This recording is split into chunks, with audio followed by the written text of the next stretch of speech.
Hello and welcome to episode number 288 of the TEW 2020 Challenge Run. This is going to be SmackDown for week 2 of September 2022, and last week was a very eventful show. Some stuff happened with a person who has been suspended since then, and that person won't be on the show at all, and the main event tonight is a fatal four-way between Braun Breaker, Keith Lee, Johnny Gargano, and Ciampa, because that was the tag match that was ruined last week. And we're also kicking off with a SmackDown Women's title match between Dakota Kai and Kairi Sane for the rematch from SummerSlam. A big show in store, with a whole lot more goodies left inside for us to see. Without any further ado, let's jump straight into the show. 82, I'll take that for the rematch here. That seems like a fine, match. Kairi and Dakota 2, Electric Boogaloo. At least Kairi versus Dakota 2 in this iteration, because they probably fought, back when Dakota first came up and they were both in tag teams and shit. Anyway, 13:39 this match goes, and Kairi wins clean. Kairi defeats Dakota Kai the Insane Elbow in 13 minutes and 39 seconds to make defense number 1 of the SmackDown Women's title. 79 for Dakota, 88 for Kairi. 82 for the match. And, Kairi comes out on top in a tough encounter, and after the match, she pays respect, Dakota's not really been the most respectful person recently, but Kairi is, and she's like, hey, good fight, let's have a handshake or whatever. And Dakota goes to shake her hand, and then bam, pulls her in and kicks her in the face. And boo, Dakota's still an evil person. But out comes Bayley, who's also, shown interest in the SmackDown Women's title recently. And she, shoves Dakota off. I was like, no, wait, she's mine. You've lost, go to the back. And then Dakota's like, well, bitch, no, I want another shot, I nearly had her. And then Kairi gets to her feet, and Bayley takes Kairi down. And then Bayley and Dakota, it's all a ruse. They work together and they start attacking Kairi Sane. 2-on-1. Bayley holds her up and Dakota kicks her. Puts her in the corner. She does that running boot. And then Bayley does the headlock driver, takes her down. And then Bayley gets in the face of Kairi on the floor. Dakota stands over. She's like, wow, Kairi. When business is when your business is not going as well as you do with your, current protege, you've got to, speak somebody else to do your business for you, And Dakota, she's caused a lot of damage to you recently. But that's only going to get worse. Watch out, Sane. And tosses her to the floor or whatever. And then Bayley and Dakota leave together. An interesting twist that I have been foreshadowing, but it was never officially spoken of until now. Bayley and Dakota seem to be aligned in some way. We then get backstage segment. Megan is with Ezekiel. She's like, Ezekiel, last week, Aleister Black, he beat you in that match. And everyone's been wondering what's next for you and your family, but did you hear that apparently your brother Elias is heading to Raw on Monday to be a part of Battle of the Bands? What are your thoughts on that? And he's like, I know my brother. He's a great musician, he used to travel around towns with this company all the time. And the fans, they loved his music so much that even when he was being horrible to them, they cheered him.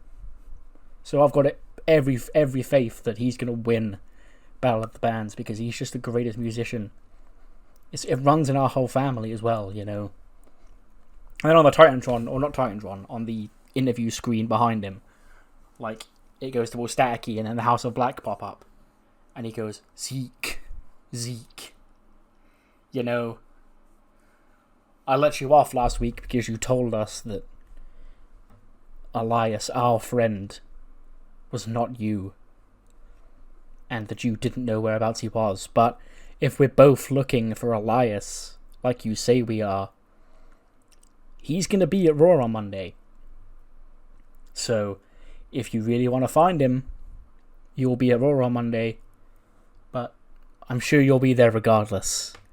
Even if you physically aren't there, I'm sure you will be there if you catch my drift. But I'm just saying, if I go there and I don't see you, but I do see Elias, that's enough for me. Don't let that happen, Zeke. And Ezekiel was like, oh fuck, because I've got to go to Raw now and find my brother. 79? Why is this a good match? This had no business being a good match. Like, it scored better than both of them scored individually. But LA Knight picks up the win in 8 minutes over Grayson Waller with the bottom rung. You know, this simple one week feud, and now LA Knight moves on. He gets a 77 and a 56 for Waller, and The Miz, I guess, watches on from the outside as his trendy friend gets put down by LA Knight, the megastar. Yeah. Then go backstage.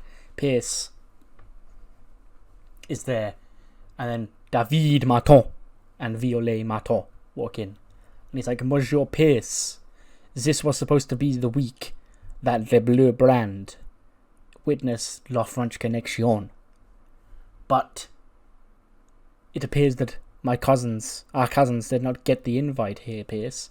And he's like, look, I know, but like, some shit went down last week. You know, you were there, and like, we had to reschedule everything. So the world title number one contenders match got added, and we didn't have enough room for your cousins on the show this week. I'm sorry. And he's like, you will be sorry, Monsieur Pierce. You don't mess with David Martin and the Martin extended family and get away with it. And he's like, okay, David, chill. David Martin. And then he walks out, and Pierce is like, oh, this fucking idiot again. So, La French Connection, like the Maximum Male Models did, you know, keep getting their debut pushed back, because I thought that was a funny bit. So I'm going to do it with the Frenchmen here, because they're basically the French Maximum Male Models, even down to brother and sister. Backstage segment. A weird one. Drew Gulak and Oney Lorcan. Gulak, he's looking through his PowerPoint, like he's sulking, just looking through the PowerPoint next to Oney. He goes, I don't know where it all went wrong. Look, we did this. Headlocks. You know how to do a headlock? And he's like, yes, I know how to do a headlock. And he's like, takedown? Like, dives? I don't do dives.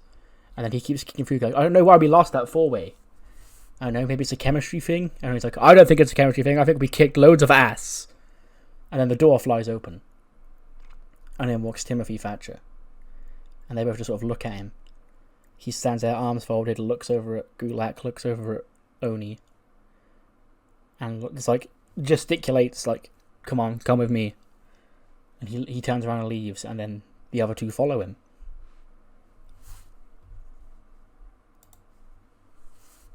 Oh my goodness, 78? Really? But half of this match is shit? Well, only Tony's any good, I guess. Katana, Mandy, and Gigi all got 62s, but only Tony scored anywhere close to a 78.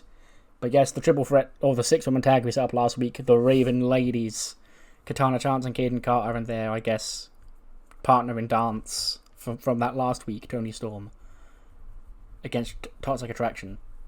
And it is the babyface team that wins. Tony pins Gigi with a strong 0. Tony gets an 80, again a 62 for Katana, Mandy, and Gigi, a 54 for JC, and a 46 for Caden. And yeah, finally a win for these two. I'm coming for the last time they ever won a match. And then Tony picks up another impressive win. Toxic Attraction's 50-50, I guess, is continuing.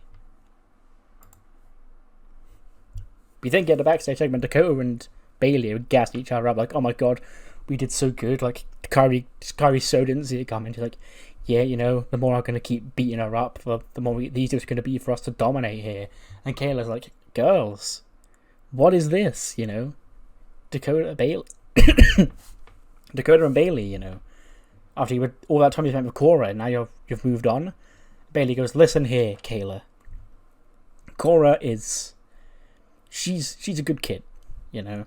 She's a work in progress. will eventually get her where we want her. But I needed results, and I needed results now. And Dakota Kai has proved to be the most dominant woman on this brand for this whole year. So naturally, if I need damage done right this second, who am I going to call? The woman who was on top of the division for so long.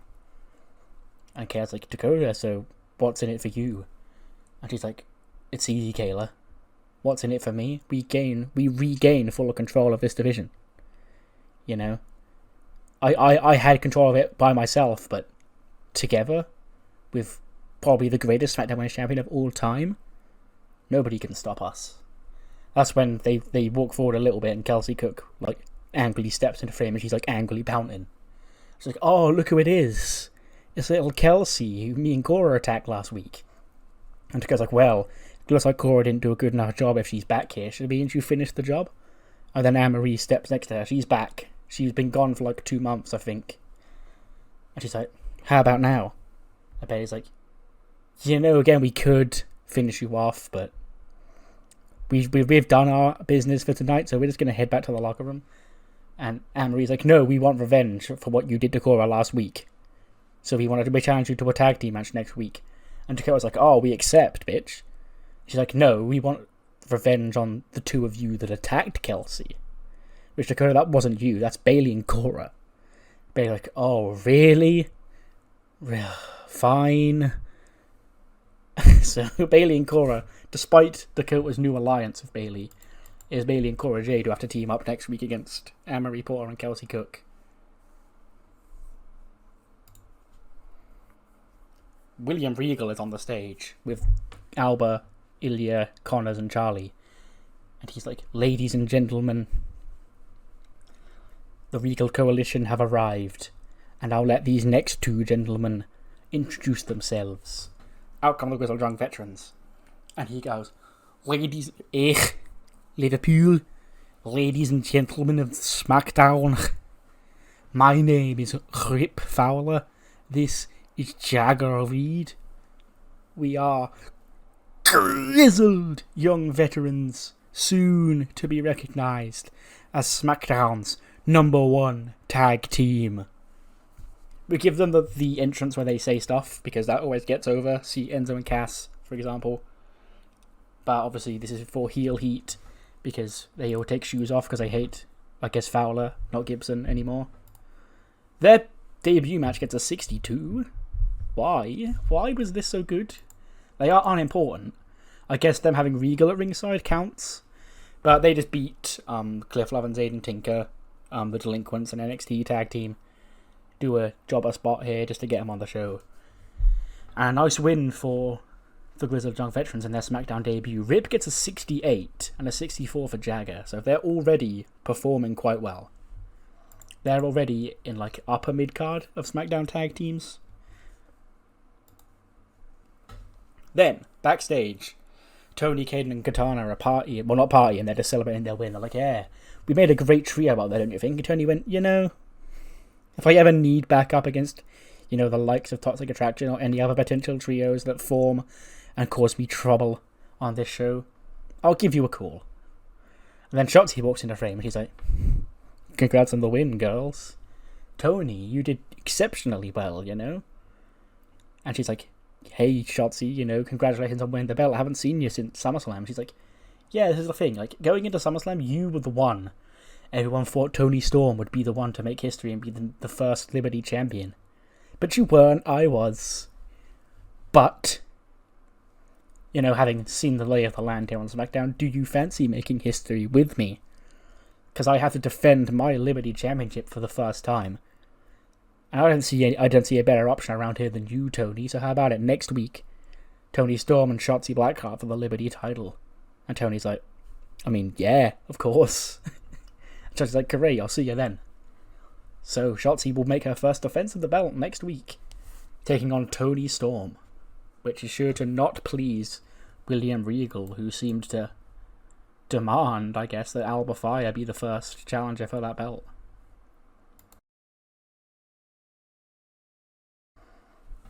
The definition of I had 10 minutes left to kill on the show.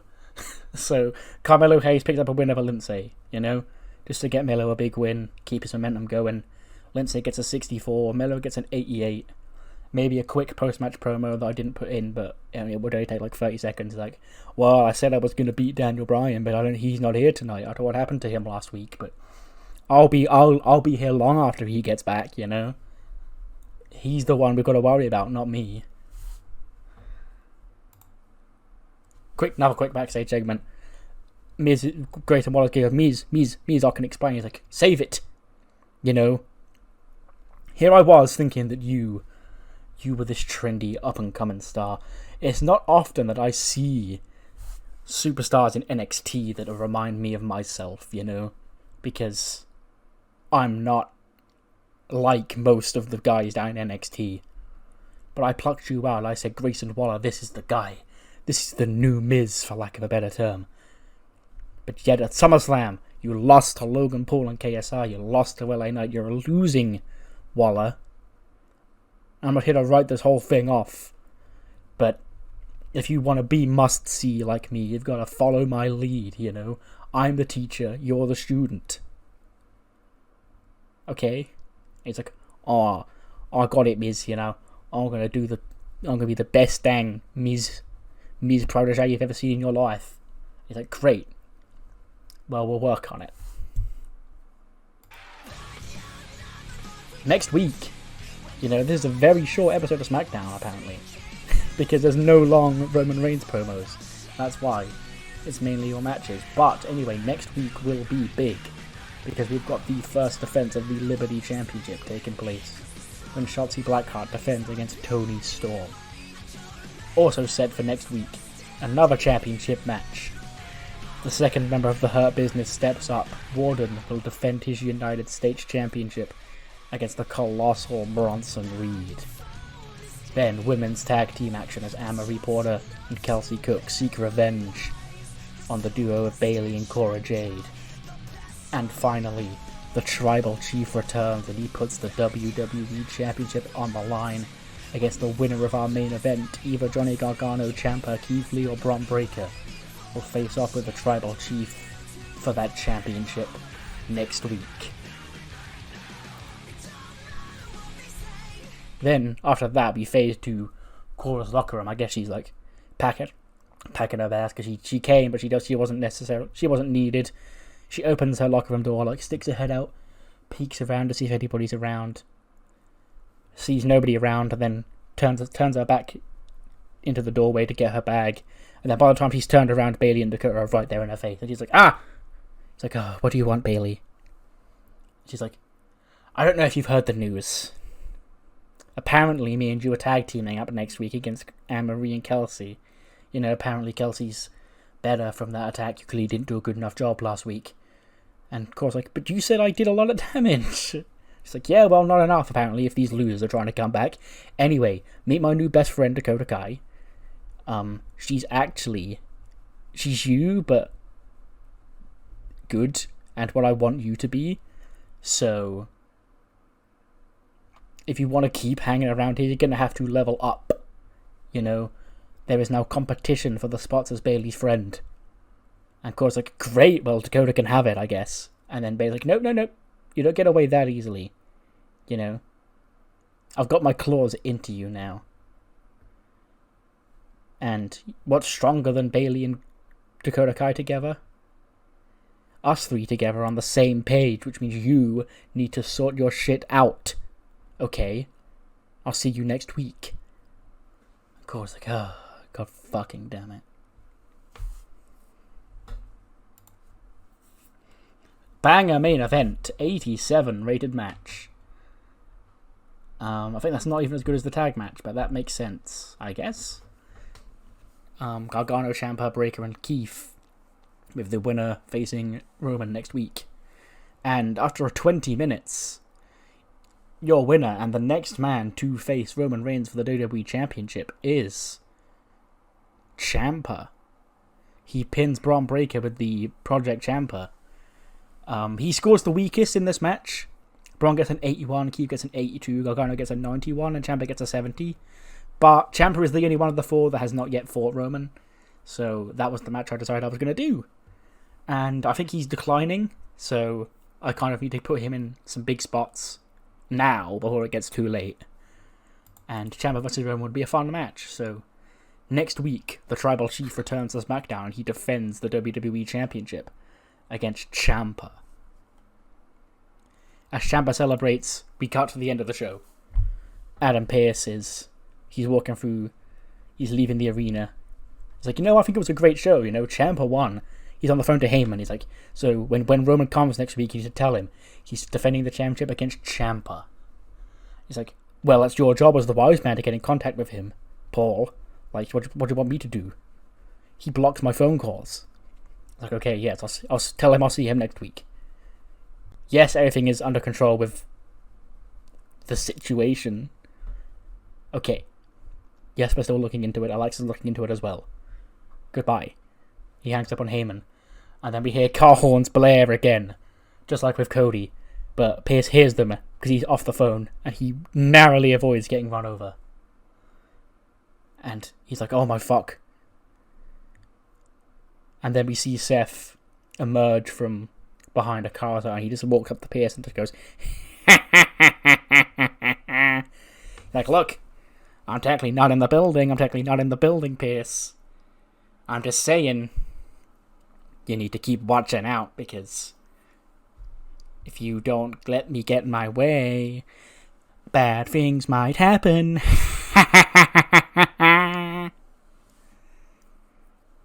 So, I guess we sort of have a better idea, but not a full idea. Because obviously Seth Rollins was a top culprit to be the guy who run Cody down. And it wasn't him, because, he couldn't have got out of the car that quickly. But maybe at least this one specifically. Whether or not they're the same person, we don't know. But at least this one he seemed to be in on. 85 rated show. That is fine. That's a good episode of SmackDown. And yeah, only 22 minutes, a pretty quickie. Raw was actually kind of short this week as well, I don't know what's up. I guess all the feuds are building themselves, I guess. Anyway, we move on to Velocity. We had a very quick episode of SmackDown. This is going to be a pretty quick episode of Velocity, The main event, which we would have announced at the end of SmackDown, I guess, is Angel Garza will be teaming up with Santos Escobar to take on Rey and Dominic. Angel Garza and Santos are on different shows, but they're both on Velocity, so I guess they're allowed to team up. Anyway, we start off with a banging match. Nathan Fraser gets his spotlight, putting on a banger with a established main roster guy in Grand Metalik. Metalik beats him in 10:23, but it's an 84, which is a great match for him to be in. 86 for Metalik, 59 for Fraser. We then of course they do. We then go on to a tag team match. Southwell Subculture, Andrews and Webster of the House of Black against MSK's Leslie Young and Tristan Ellison, who are Trey Miguel and Myron Reed. And of course they have no chemistry as partners, so it's a good job that there's no Cruiserweight tag team champions, because that would be silly for them to be the duo if there was Cruiserweight tag team champions. 42, another quick match. Sensei gets another win. They beat Sir Reginald in 8:30 with the Gomu Gomu no Boomerang. 25 for Sensei, 48 for Reggie. Just another quick match to fill out the time allotted and to get Sensei another win. They've picked up 2 wins on the spin now in 2 weeks. That's good for them, I guess. Then the main event gets an 80, and Garza and Escobar win. They beat the Mysterios because, of course, Garza pins Dominic with the Wing Clipper. 69 for Dominic, 80 for Rey, 79 for Santos, and 81 for Garza. And that ends a very quick episode of Velocity. Gets us a 78. Less R.E. Sterling this week, and more back to, the wrestling basics. While I still, put the final touches on various things regarding the brand. There is a thing... I don't know how to explain it without spoiling exactly what it is. Someone in the game is going through something, a mechanic, which will then open up stuff for Velocity, And then there's also trios that I'm putting together. And gimmicks for them said trios. Like with MSK and the Lady Killers that you've already seen. Anyway, what matters more than the 78 and the other rating whatever SmackDown guys, what you thought of the show. Do let me know what you thought in the comments below, and I'll see you next time for Raw, episode 289, I believe. Also known as the Titus World Records X J Flow Battle of the Bands. See you then.